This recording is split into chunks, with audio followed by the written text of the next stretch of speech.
Greetings, people. It's Yarda Reviews, a show where we give you a multicultural perspective on all things film and television. I'm your host, Sadiq Johnson. I'm joined by my co-host, Irv. Hello. And cameraman and producer, Dan. Hello. All right. So here's the Mine. thing. Here's the thing. So we're going to be reviewing a crazy film, insane film, Foxcatcher, starring Steve Carell, Channing Tatum, and Mark Ruffalo. Yep. And all directed by It's directed by Bennett Miller. Bennett Miller. I think he Produced directed it. Moneyball.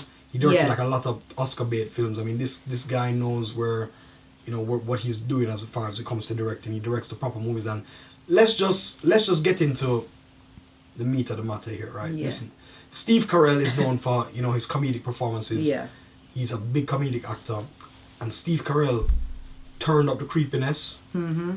And he just straight up popped the dial. Him on and it. him and Lou Bloom were like in the same. No, area. definitely in the same realm. Like Lou Bloom and John DuPont, creepiness to 100,000 trillion. Like this guy was real. Straight Like up. he was really this. It was Insane man. it was just crazy. Like you watch how this thing play out. First and foremost, this is all centered around Channing Tatum. This film Yes. is centered around Channing Tatum. So don't really think it's centered around John DuPont. I mean, Yeah. it's centered. So He's you see Channing Tatum in the beginning and you see Channing Tatum in the end, Yeah. and it all follows him. But it's not really about him. The lead actor in this is really Steve Carell. When you think about it, I mean, Yeah. his performance kind of just Outstanding. I mean, the prosthetics on his face, how he did everything. It was just the way he sat and like. I was watching an interview with John DuPont and that was how he spoke. Like Yeah. he had his head kind of Yeah. tilted back and like I don't know. It's But just he- no, but he but was he- as creepy he- as Steve Carell was. Yeah. That's how creepy John DuPont was in this. Yeah, I'm in like, his why are in you talking about- documentary, like, yeah. But you get to see it. You get to see how everything plays out. You get He to see brought that he's- to life. He brought everything to life. I mean, listen. Because we don't, like, I didn't know anything of him in it. And I like serial killer kind of weird Yeah, stuff. yeah. So I'm like, who is this guy? You start doing the research. Like, yeah, basically. Murderpedia.org is like my new favourite website. Yeah.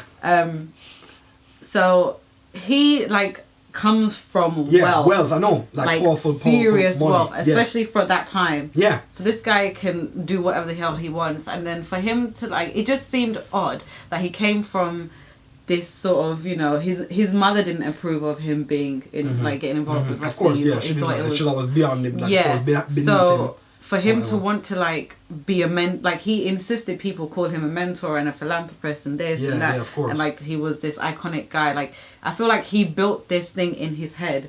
Yeah. Yeah. But Like he built himself up to be this type of person, and he wasn't. No, but listen, he's just straight up insane. He was like, insane, literally, and he that's was what insane. the jury found him guilty by insanity. Yeah, but third degree murder. I think he's a paranoid schizophrenic. I think he He has was, multiple yeah, that's what it personality was. disorder. Yeah. That gave him that It's verdict. definitely, yeah, it's definitely that. But the thing But is, then it's like, how do you get to that point? Like, was it the drugs? Was it him?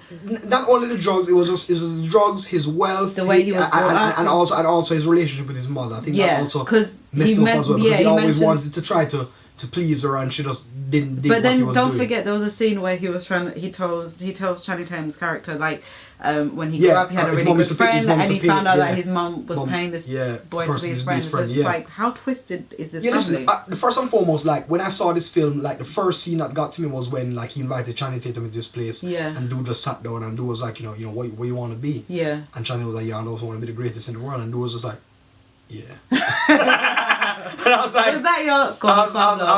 like, all right, dude is super creepy. No, like listen to that, like listen. You just sat down, like looked at him. He Like, just looked at him. just looked like at him, and he a was like, so what would you like to be? And he's like, because Like, I think it I'm a turned him patriot. on. And he's like, so I want to be the greatest. And I was like, yeah.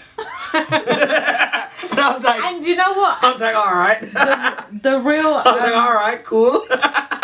The real No, it Mark was insane. Schultz It was insane. had. There Yeah. was this whole sort of kerfuffle. Yeah, controversy. Yeah. But listen, it was a good film. Dude needs to No, just but chill. what I want to say is that I can see where he's coming from, because it did kind of give off that vibe. But at the same Yeah. time, it was mostly because he was just super creepy. Yeah, but listen, you know you were super creepy, but you know what happened? You weren't upset when dude was breaking you off all that paper. Mm-hmm. Alright, because you were taking that money and you still got paid even after you left, because your brother organized that you got taken care of regardless of you leaving that place. And you saw it in the film as well, right? And then you know what happened? I mean, it's crazy because a lot of people try to overlook, first and foremost, Channing Tatum. he actually overly excelled in this role. Like he that's went what way stood out beyond. to me the most was the way he transformed. transformed into this character. I'm like, whoa. And a lot of people overlook Mark. Well, Mark Ruffalo got nominated, so nobody overlooked him. He was solid in this. Yeah. He's solid in the role, and he was just like that caring brother, the guy that was just always there. There was already. You saw that bond. You saw that bond from the beginning. You saw that bond even to the end, where he was even always. So he's like, listen, yo, if I'm going to stay here and coach these people, you have to make sure my brother is getting taken care of. That's the deal. Done. And the deal was done. You know what I mean? And the thing is, John realized that no matter how much money him have.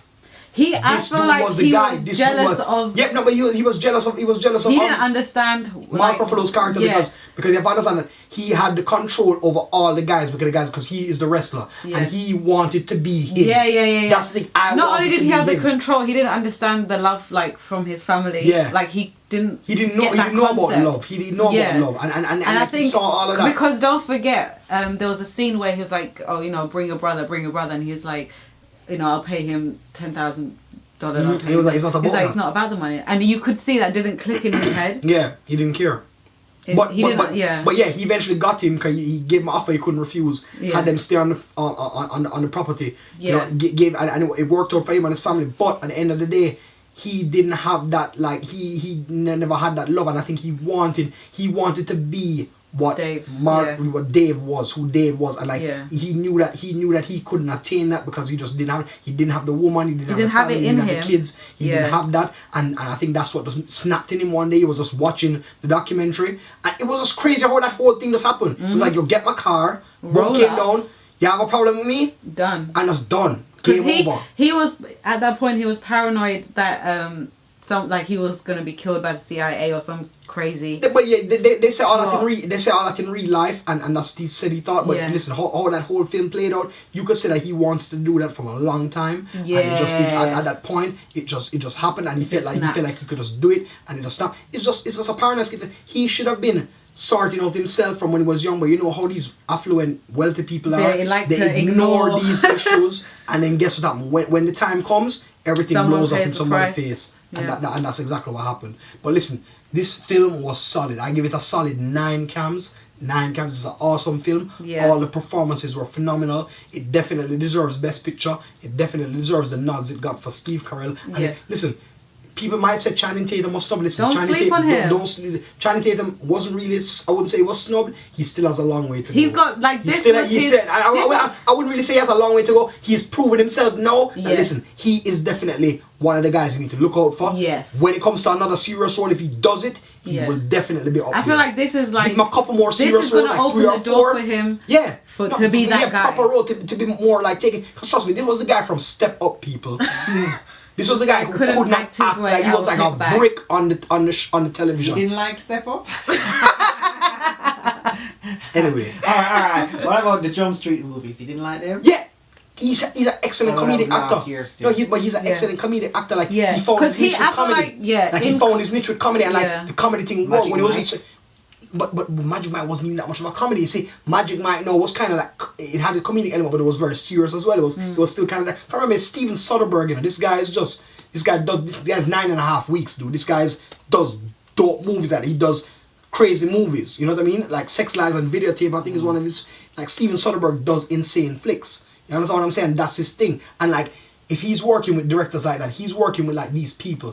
He's getting himself to that level now. If he does 3 more serious roles and knocks them out the park, he will definitely be up there. Yeah. He will definitely not be one of those guys where he said that he's going to be good. He is good. And he did prove himself by doing this. Like I said, give him 4 more serious roles or 3 more serious roles and keep on doing his comedic stuff. He's on. Steve Carell just proved to you right now that comedy isn't his only thing in his bag. He's doing some real good stuff. And Mark Ruffalo, come on, dude is amazing. And you put Mark Ruffalo on anything, it's crazy. Kill it. He's gonna kill it. So solid 9 cams. Yep. How it was directed, how it was edited. I like the way it was shot because it was clean and it was like you could follow the story. You could follow clean, concise. Everything was proper. It was no big editing tricks. It was just perfect. And it kind of reminded me almost of like Darren Aronofsky's The Wrestler almost. Yes. it gave me a lot of like a lot of nods to how Aronofsky does his filmmaking. A lot of like a lot of the shots, how they kind of like focus. Because like I say, it started with Channing Tatum, it ended with Channing Tatum. Even with the death, you just see Channing Tatum doing his MMA thing. Yeah. And like that's just it. You know what I mean? And it's done. Yeah. You know what I mean? Like it just beginning to end. That's just it. It's crazy. I mean, it's dope film. Like I said, 9. You know what I mean? Like a solid 9. That's it. You know what I mean? Like it can't get better than that.